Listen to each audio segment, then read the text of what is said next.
Has the length of hit songs decreased? So many modern songs are close to 3 minutes long that the length has become lower. But where did the 3-minute rule come from? A flat record made between 1858 and the late 1950s is called a 78 by vinyl enthusiasts and collectors.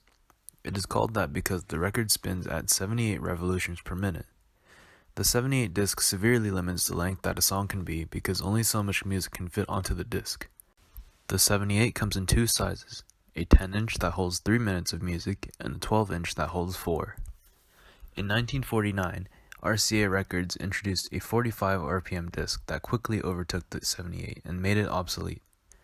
For a band to get its songs played on the radio, it needed to have a 45. Artists complied. This invented what was known as the single for a record containing a single song. The 45 record was cheaper for Americans to buy than a full album and easier for radios to share, making the single in many ways the bedrock of American music. Since the advent of multiple forms of electronic sound synthesizers and even the computer, diverse facets of music broke out as we moved away from vinyl. It became easier for anyone to make music, and now all the different genres exist today. Though, focusing specifically on the recent 2 decades, I anticipate that in recent years the average length of popular songs has decreased yet again. Analysis for this will be done with a difference between two means comparing means from songs of 2007 and 2012 and from 2013 to 2018, as well as a t-interval for slope. All data is obtained from Billboard.com, the online extension of Billboard magazine, who advertise themselves as the essential destination for the music industry. They have curated a list of 100 top singles at the end of every year starting from the year 2006. According to them, the Billboard charts define the best in music across every genre and are the most recognized music rankings in the world. The year-end charts give popular current songs across all genres, ranked by radio airplay, audience impressions as measured by Nielsen Music, data sales as compiled by Nielsen Music, and streaming activity data as provided by online music sources including Spotify, iTunes, and more. The songs are selected from the Billboard chart with 120 randomly selected songs using Random.org's random integer set to generate 12 sets of 10 integers, corresponding to the song ranks. Data is taken with categories from 2007 to 2012, with stratification of 10 songs from each year. The data here depicts selected song names, the year it reached Billboard's chart, and their respective lengths in seconds.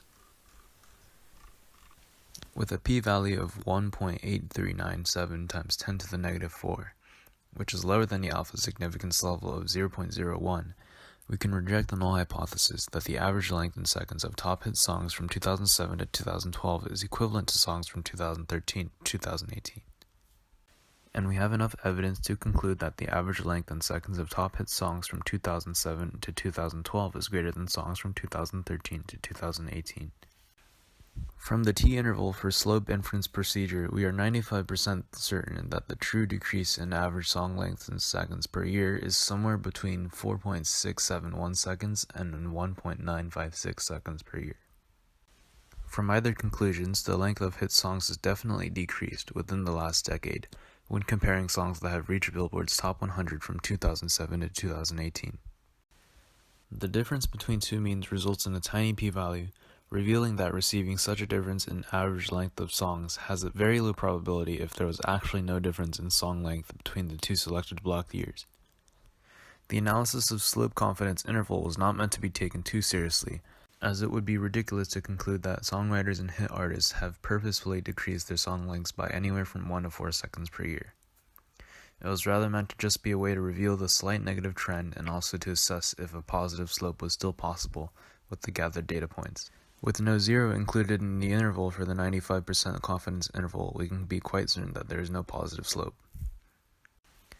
Data gathering took quite a bit of time as Billboard.com was the only source for top 100 year-end charts, and the layout of the website was awkward. There was no repository or data sheet for this information, so there was a lot of scrolling done. The length of songs was also found through Google searching every single title for all 120 song titles. I'm sure there's a repository for information like this somewhere, but I didn't want to have to take the time to try to find one when I had Google, nor could I guarantee that such a repository had all the songs I gathered for the data. Though having to Google every single title gave me some good throwbacks to nostalgia as I revisited a couple of hit songs that were popular from my childhood. A further question to study could be based on music, but straying away from the change in recent years in song length and heading into changes in song complexity.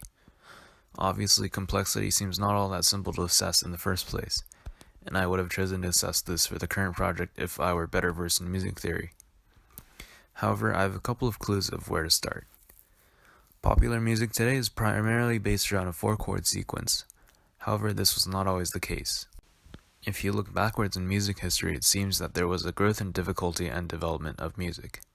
On through the early Baroque to the Classical era, and even to the Romantic period, it is clear that producers and composers of such music were stylistically competent.